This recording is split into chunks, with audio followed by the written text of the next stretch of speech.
So he says, but if the recollection or the memory has not been stored by the brain, then where has it been preserved? Where are the memories? Is a good question, right? And so he says, strictly speaking, I'm not even sure that the question where can have a meaning when we ask it of something different from the body. It's kind of like Lakoff and Johnson, where, what do you mean by in? We're used to storing things in.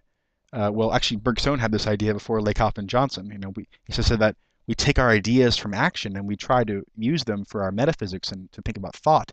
So we say that ideas are in the brain as if they're in a container, but that's just a metaphor that we use because of our, more pragmatic needs, and we metaphorically transfer them over to thought when we're thinking about and talking about philosophical issues.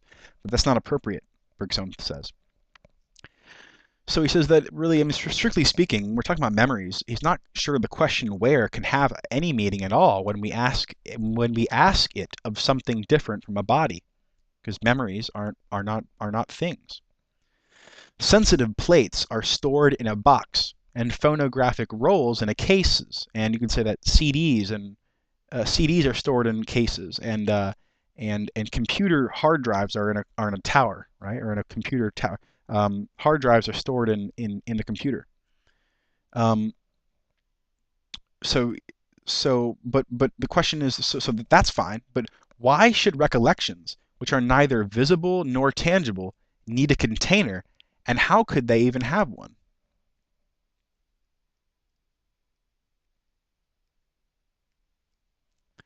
So, sensitive plates, or he says that, all these metaphoric objects that we've used in 1910, 1912, 1912, they were using metaphors, stuff like the brain is like a sensitive plate, or it is like a phonographic roll, or or it's like a cinema film that's played on the screen. It says all these things can be stored in boxes or cases, but why should recollections, which are neither visible nor tangible like things are, why should they need a container, and how could they even have one?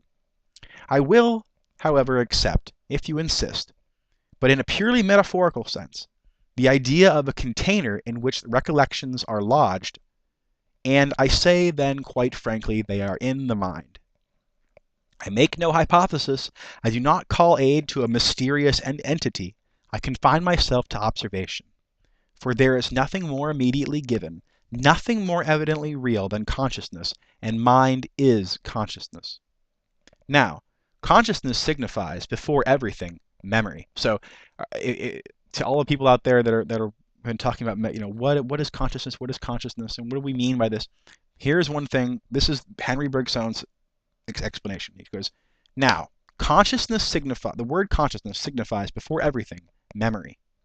At this moment, I am conversing with you. I pronounce the word conversation. Clearly, my consciousness presents the word all at once. Otherwise, it would not be a whole word, and would not convey a single meaning. Yet, when I pronounce the last syllable of the word, conversation, the three first have already been pronounced. Conversation.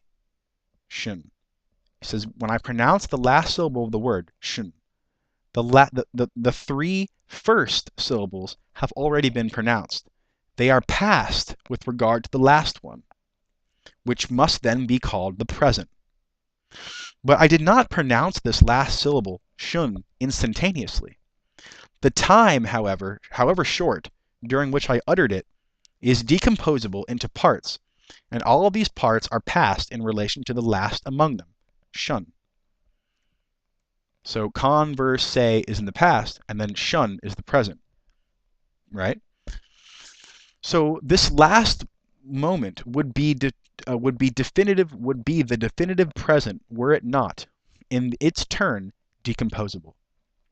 So that however you try, you cannot draw a line between the past and the present. So we have to say shun is also decomposable into sh and n, and then sh would be decomposable into, I don't know, and the n part would be decomposable into some smaller fragment, and we would get smaller fragments, smaller fragments, smaller fragments, smaller fragments, right? If you kept doing that, if you kept saying that the present was only a moment.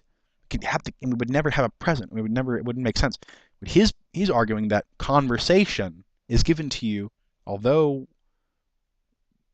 what happens is that there's a certain duration. It's given all at once, contrary to what we might think would happen if we were to assume that the present was only an instantaneous moment, and that the present was all that existed. The past is in oblivion, forgotten. So this last would be the definition. This last moment in the shun of conversation would be the definitive present were it not, in its turn, decomposable.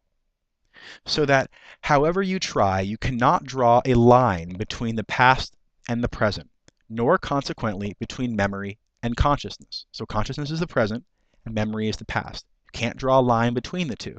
They are continuous whole, just like the word conversation is a continuous whole, even though the word is in the past as you're pronouncing the last syllable of it, technically. He says, to make the brain the depository of the past, or the storehouse of memories, to imagine in the brain a certain region in which the past, once past, dwells, is to commit a psychological error, to attribute a scientific value to a distinction entirely practical, for there is no exact moment when the present becomes the past, nor consequently when perception becomes recollection. As a matter of fact, when I pronounce the word conversation, there is present in my mind not only the beginning, the middle, and the end of the word, but also the words which preceded it, and all the beginning of the sentence. Otherwise, I should have lost my thread of speech. Now, if the punctuation of my speech had been different, my sentence might have begun sooner. It might, for example, have embraced all the preceding sentence, and my present would have been still more extended into the past. My present would be even more extended into the past. Now push the argument to its limit. Since the first awakening of my consciousness,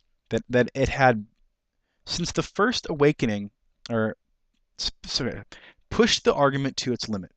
Suppose that my speech had been lasting for years, that I had been speaking for years, since the first awakening of my consciousness, that had been carried on in one single sentence, that my consciousness were sufficiently detached from the future, disinterested enough in action, to be able to employ itself entirely in embracing the total meaning of the sentence. Right? So that we weren't so focused on the future, what we were going to say, but our consciousness was entirely detached from the future, and it was disinterested enough in future action, and it was able to employ itself, consciousness was able to employ itself entirely in embracing the total meaning of the sentence that we had begun from being born. We had been speaking the one single sentence throughout our entire life. And we could focus on the meaning of that one sentence.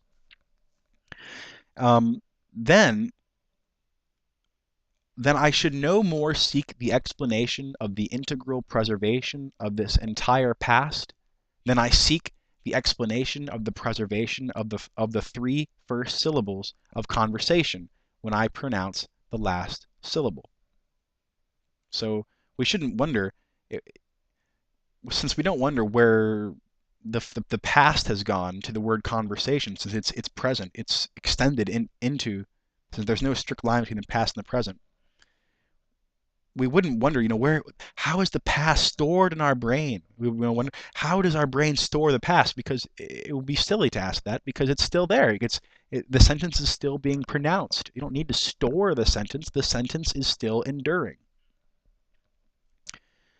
It says, now, coming up on, okay, cool.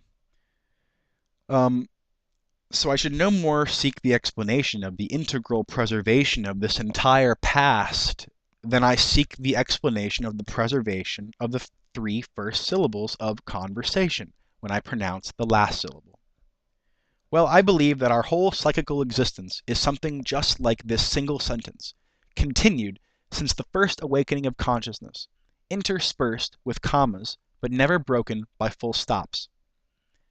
And consequently, I believe that our whole past still exists. It exists subconsciously, by which I mean that it is present to consciousness in such a manner that, to have the revelation of it, consciousness has no need to go out of itself or seek for foreign assistance. It has but to remove an obstacle, to withdraw a veil, in order that all that it contains, all in fact that it actually is, may be revealed. Fortunate are we to have this obstacle, infinitely precious to us is this veil. All right, we'll continue in a second.